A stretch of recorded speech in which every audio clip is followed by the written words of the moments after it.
สบายดีพ่อแม่พี่น้องมื้อนี้เฮากำลังสิไปต่อวัดเนาะ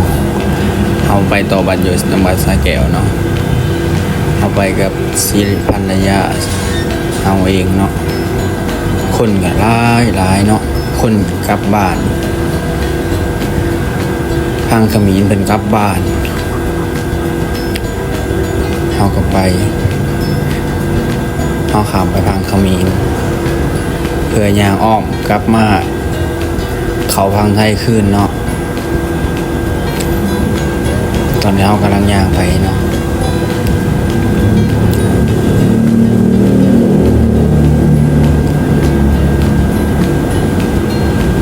เพราะว่าก็เลยมาพากเสียงเอา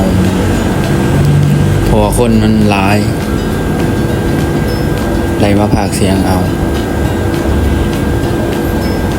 ถ้าไปเที่ยวนาเดียวว่าไม่สิเบาเสียงสดๆให้เลยตอนนี้กำลังย่างไปเนาะ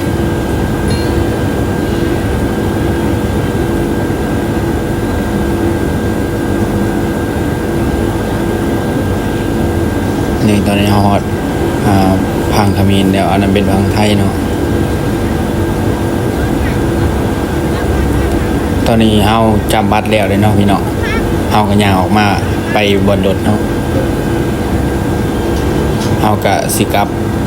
ห้องเฮาแล้วบัดนี้ตอนนี้ต่อบัตรแล้วแหละจำพาสปอร์ตเรียบร้อยแล้วเพราะว่าเขาไปข้างในเพิ่นบ่ให้ถ่ายเนาะเอามาถ่ายข้างนอกตัดภาพมาตอนที่เฮาสิขึ้นรถเนาะ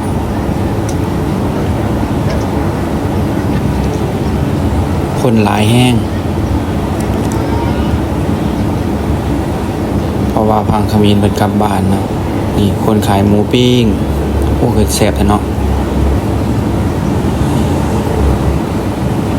สีภรรยาอยากกินข้าวเหมาเนาะ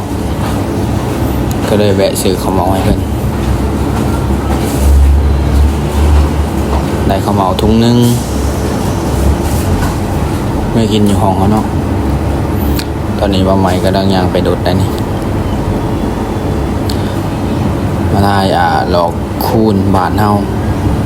ให้พี่น้องเบิ่งมันไก่สงกรานต์เลยเนาะไก่นะเทศกาลนะครับตอนนี้เฮาก็อยู่ในโดดเนาะพี่น้องเฮาขึ้นโดดแล้วคนก็นายอยู่กำลังขึ้นรถกลับบ้านเนาะพี่น้อง